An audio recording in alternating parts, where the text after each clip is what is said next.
A kú déédé àsìkò yìí. Kókó inú ìwé ìròyìn la mú wá fún yín láti inú àwọn ìwé ìròyìn ilé wa. Orúkọ tèmi ni Ọmọgbémisọ́lá ọmọ Alọ́gọ̀madẹ̀.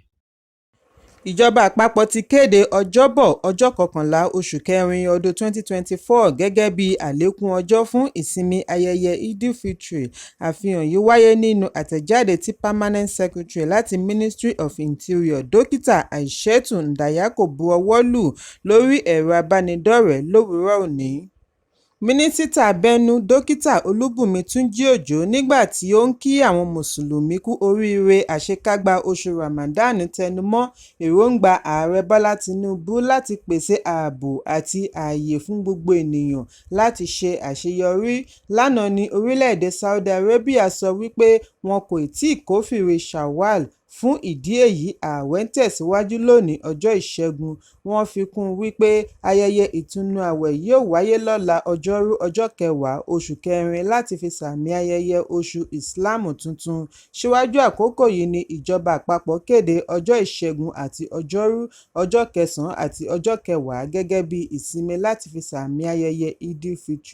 Ẹ̀kúnrẹ́rẹ́ ìròyìn yìí wà nínú ìwé ìròyìn Punch tó jáde lónìí. Kò dín ní 60 ọmọ ẹgbẹ́ People's Democratic Party (PDP) ní ilé ìgbìmọ̀ aṣojú-ṣòfin tí wọ́n ti ń lérí àti fi ẹgbẹ́ sílẹ̀ bí adelé alága gbogbogbò Umar Iliya Damagum bá kọ̀ láti kọ̀wé fi ipò sílẹ̀ ní kíákíá. Wọ́n ní kí wọ́n tètè fi ará ẹkùn àríwá rọ́pò rẹ̀ gẹ́gẹ́ bí ó ti wà nínú ìlànà òfin ẹgbẹ́ pẹ̀lú àwọn ẹ̀tọ́ mìíràn tí wọ́n ń béèrè. Àwọn aṣòfin fi ẹ̀sùn kan Damagum wípé ó ń yọ̀ǹda ìlànà adarí ẹgbẹ́ fún ẹgbẹ́ òṣèlú All Progressives Congress (APC). Honorable Ngochinyere Ikenga tí ó darí àwọn aṣòfin 5 láti bá àwọn akọ̀ròyìn sọ̀rọ̀ ní ilé ìgbìmọ̀ lánàá ni wọ́n jábọ̀ fún àwọn akọ̀ròyìn lórí àwọn 60 ọmọ ẹgbẹ́ tí wọ́n ń lérí àti fi ẹgbẹ́ sílẹ̀. Wọ́n ní láti bí ọjọ́ 3 ni adelé alága ti ń ṣe lòdì sí ẹgbẹ́ tí ó ti ta lọ́pọ̀. Ikenga fìdí ẹ̀ múlẹ̀ wípé ìbá ṣe wípé Ààrẹ Bọ́lá Tinubu ò dúró déédéé pẹ̀lú ẹgbẹ́ òṣèlú rẹ̀ ìbá má ti dé ipò ààrẹ lónìí. Wọ́n ní kí Damagum tètè máa lọ kí ó tó bá ẹgbẹ́ kanlẹ̀ pátápátá. Àìjẹ́ bẹ́ẹ̀, àwọn á fi ẹgbẹ́ sílẹ̀ lọ darapọ̀ mọ́ ẹgbẹ́ òṣèlú mìíràn. Ìgbésẹ̀ yìí ń wáyé lẹ́yìn fàákájà ìjà òṣèlú tó tún gbọ̀nà àrà yọ láàrin gómìnà ìpínlẹ̀ Rivers Siminalayi Fubara àti mínísítà agbègbè ilé ìjọba Nyesom Wike. Ọ̀sẹ̀ tí ó kọjá ní àwọn aṣòfin 27 tí wọ́n jẹ́ ikọ̀ Wike tún bẹ̀rẹ̀ sí lérí láti bẹ̀rẹ̀ ìgbésẹ̀ ìyọninípò tako Fubara.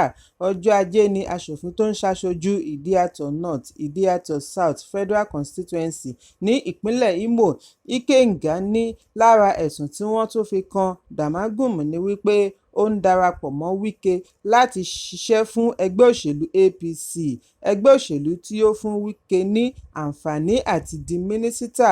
Bákan náà ni àwọn aṣòfin ṣe ẹ̀sùn wípé àwọn aṣòfin 27 tí wọ́n ń gbé ìgbésẹ̀ ìyọninípò tako Fubara ní àtìlẹ́yìn Damagum. Ikenga ní ǹjẹ́ kò ní ya ọmọ orílẹ̀-èdè lẹ́nu ìdí tí Damagum fi dákẹ́ bí àwọn ọmọ ẹgbẹ́ ilé ìgbìmọ̀ 27 tí wọ́n yàn láti ẹgbẹ́ òṣèlú PDP ṣe fi ẹgbẹ́ òṣèlú sílẹ̀. Bákan náà ni ó dákẹ́ bí wọ́n ṣe ń lérí àti yọ Fubara nípò nínú ẹgbẹ́ òṣèlú kan náà. Ó ní ẹnu àyà ọ̀pọ̀ ènìyàn wípé wọ́n fi tó Damagum létí ó sì fi ọwọ́ sí i. Pẹ̀lú ẹ̀, ó ń pe ara rẹ̀ ní alága ẹgbẹ́ tí kò ní tìjú. Ikenga tẹ̀síwájú wípé bí Rabiu Kokonso bá lè fi ẹgbẹ́ òṣèlú PDP sílẹ̀ lọ gbájúmọ́ ẹgbẹ́ òṣèlú mìíràn láti gbégbá orókè ní ìpínlẹ̀ Kano pẹ̀lú ọ̀pọ̀lọpọ̀ aṣòfin ìjọba ìpínlẹ̀ àti ìjọba àpapọ̀, tí Peter Obi náà lè fi PDP sílẹ̀ lọ gbájúmọ́ Labour Party láti kó ìbò ìpínlẹ̀ Abia pẹ̀lú ọ̀pọ̀lọpọ̀ aṣòfin ìpínlẹ̀ àti ìjọba àpapọ̀. Ó túmọ̀ sí wípé Damagum pẹ̀lú ikọ̀ rẹ̀ náà lè fi PDP sílẹ̀ lọ ṣe àtìlẹ́yìn fún APC níwọ̀nba ìgbà tí ó jẹ́ wípé ẹ̀mí wọn ti kúrò ní PDP. Ẹ̀kúnrẹ́rẹ́ ìròyìn yìí wà nínú ìwé ìròyìn Punch tó jáde lónìí. Àjọ tó ń gbógun ti ìwà ìbàjẹ́ àti ìṣòwò ìlú kúmọkùmọ EFCC ti rí owó tí àpapọ̀ rẹ̀ jẹ́ $30 bílíọ̀nù gbà fún ìjọba àpapọ̀ bí wọ́n ṣe gbé 50 àpò ìkówósí ní ilé-ìfowópamọ́ sí orí ìwádìí lórí ìwádìí Minister of Humanitarian Affairs and Poverty Alleviation Betta Edu tí wọ́n jáwé gbélé ẹ̀ fún tó ń lọ lọ́wọ́.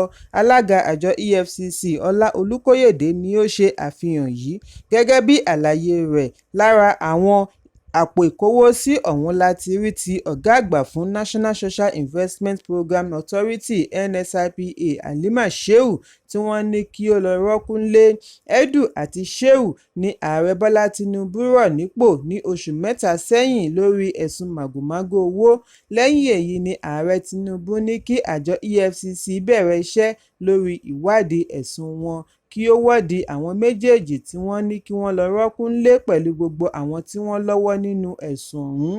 Nínú àfihàn olóṣù kẹta tí wọ́n yọ̀ǹda lánàá ni àjọ EFCC ti ṣe àfihàn yìí. Àfihàn náà tẹ̀síwájú wípé pẹ̀lú ìwádìí tí àwọn ti ṣe, ààrẹ Tinubu ti ṣe àfihàn wípé lóòótọ́ òun ṣetán àti gbógun ti ìwà ìbàjẹ́ láwùjọ. Ó ní ìwádìí kì í yá bọ̀rọ̀ kí ọmọ orílẹ̀-èdè fún wọn ní àkókò díẹ̀ sí i. Ọ̀sẹ̀ kẹfà rèé tí àwọn ti gba iṣẹ́ ìwádìí. Ọ̀jọ̀gbọ́n wà láàrin àjọ EFCC, wọ́n sì gbọ́dọ̀ ṣe ohun tí ó tọ́. Lọ́wọ́lọ́wọ́ báyìí 50 àpò ìkówósí ni wọ́n ti tọpinpin owó dé. Èyí kì í ṣe eré ọmọdé rárá. Bẹ́ẹ̀ làwọn tún ní ẹgbẹ̀lẹ́gbẹ̀ ẹ̀sùn tí àwọn ń ṣiṣẹ́ lé lórí. Ẹ̀kúnrẹ́rẹ́ ìròyìn yìí wà nínú ìwé ìròyìn The Guardian tó jáde lónìí. Ikọ̀ ọlọ́pàá ìpínlẹ̀ Niger ti fòfin de ẹṣin gígùn nígbà ayẹyẹ ìtúnu ààwẹ̀ ní ìlú Minna, olú ìlú ìpínlẹ̀ Niger. Kọmíṣánná ọlọ́pàá ìpínlẹ̀ Shawulu Ebenezer Dàmámà tí yóò sọ eléyìí nínú àtẹ̀jáde fún ìkíni ọdún ìtúnu ààwẹ̀ tí alukoro ọlọ́pàá ìpínlẹ̀ Wàsíù Abíọ́dún bu ọwọ́ lù sọ wípé ìgbésẹ̀ yìí wáyé láti lè dènà àwọn adàlúrú tí wọ́n kúndùn nínú kí wọ́n máa lo àsìkò ayẹyẹ fi ṣe ìkọlù sí ará ìlú.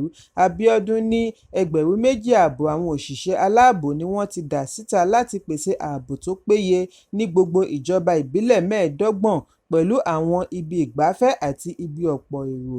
Bákan náà ni gómìnà ìpínlẹ̀ Niger Mohammed Umar Bago náà rọ àwọn mùsùlùmí láti lo àkókò Eid-ul-Fitr fi gbàdúrà fún àlàáfíà àti ààbò ní ìpínlẹ̀ àti orílẹ̀-èdè Nàìjíríà. Nínú àtẹ̀jáde tí akọ̀wé àgbà gómìnà Bọ́lọ́gì Ibrahim bu ọwọ́ lù ní gómìnà ti pè fún ìdí láti fẹsẹ̀ múlẹ̀ nínú ìsìn kí wọ́n sì tẹ̀lé gbogbo ẹ̀kọ́ Kùránì pẹ̀lú Hadith. Gómìnà tẹ̀síwájú wípé kí wọ́n má dẹ̀yìn nínú ìwà mímọ́, ìfarajìn, sùúrù, ìkóra-ẹni-níjàánu tí wọ́n ń ṣe nínú oṣù mímọ́ àti lẹ́yìn oṣù Ramadan fún ìlọsíwájú orílẹ̀-èdè. Ẹ̀kúnrẹ́rẹ́ ìròyìn yìí wà nínú ìwé ìròyìn Daily Post tó jáde lónìí. Igbákejì gómìnà tuntun fún ìpínlẹ̀ Edo, Ọmọ́báyọ̀ Godwin ti ṣèlérí láti má du agbára pẹ̀lú gómìnà Godwin Obaseki. Godwin ṣèlérí láti ṣiṣẹ́ papọ̀ pẹ̀lú Obaseki títí di ìparí sáà ọlọ́dún 6 rẹ̀ tí yóò tẹnubẹ́pọ̀ ní ọjọ́ 12 oṣù kọkànlá ọdún 2024. Igbákejì gómìnà sọ èyí nígbà tí ó farahàn lórí ètò òṣèlú ní orí ẹ̀rọ amóhùnmáwòrán Channels lánàá. Ó ní òun kọ́ṣẹ́ bí òun ṣe ń ṣiṣẹ́, òun kò sì ní kọ̀ láti tẹ̀lé gbogbo àṣẹ tí ọ̀gá rẹ̀ bá pa fún un. Gẹ́gẹ́ bí ọ̀rọ̀ Godwin, ó ní ìpele ní ayé. Lẹ́ni ọdún 37 lé díẹ̀ tí òun sì ti di igbákejì gómìnà, èyí ti fi kún ojú tí wọ́n fi ń wo òun tẹ́lẹ̀ lórí ọ̀rọ̀ òṣèlú. Òun kò sá eré ìje pẹ̀lú gómìnà. Gbogbo ohun tí ó bá sọ lábẹ́gẹ́. Ó mọ òpin agbára òun, ó sì mọ̀ wípé òun wá sa gbogbo ipá tòun láti ṣe ìgbélárugẹ ìpínlẹ̀. Godwin ní Godwin ni wọ́n yàn gẹ́gẹ́ bí igbákejì gómìnà lẹ́yìn tí wọ́n yọ Philip Shaibu nípò láti ilé ìgbìmọ̀ ìpínlẹ̀ Edo, ìgbìmọ̀ tí adájọ́ àgbà gbé kalẹ̀ láti ṣe ìwádìí lórí ẹ̀sùn ìwà àṣemáṣe tí wọ́n fi kan Shaibu.